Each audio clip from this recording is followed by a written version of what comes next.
প্রতিদিন নামাজের আগে যে তোমরা ওযু করো, এই ওযুর পরে কেউ যদি পড়ে আশহাদু আল্লা ইলাহা ইল্লাল্লাহ ওয়া আশহাদু আন্না মুহাম্মাদান আবদুল্লাহি ওয়া রাসূলুহু, ওযুর পরে এই দোয়াটা প্রতিদিন যে পড়বে, কিয়ামতের দিন 8টা জান্নাতের যে কোনো দরজা দিয়ে ঢোকার অনুমতি ওই বান্দাকে আল্লাহ দিয়ে দিবে। আপনাদের জন্য আছে। Still now you have the opportunity man.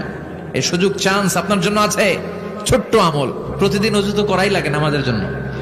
এই ওযুর পরেই এই শাহাদাতের বাক্যটা পাঠ করলে 8টা দরজা দিয়ে ঢোকার অনুমতি আপনাকে দিবে কে? বুখারীর বর্ণনায় বিশ্বনবী বললেন, ইন্নালিল জান্নাতি সামানিয়াতু আবওয়াব, জান্নাতের ভেতরে আমি 8টা দরজা করেছি, 8 দিক দিয়ে ঢোকা যায়। মিনহা বাবুন ইসাম্মা আর-রায়্যান, ওই 8টা দরজার মধ্যে স্পেশাল একটা দরজা আছে, ওই দরজার নাম হলো রায়্যান। দরজার নাম লা ইয়াদখুলুহু ইল্লা সাইমুন, রোজাদাররা ছাড়া কেউ ওই দরজা দিয়ে ঢোকার অনুমতি পাবে না। আবার বিশ্বনবী বললেন, মান দাখালাহা লাম ইয়াযমা আবাদা, একবার রায়্যান দরজা দিয়ে ঢোকার অনুমতি যে পাবে, চিরকালের জন্য তার গলার তৃষ্ণা মিটে যাবে।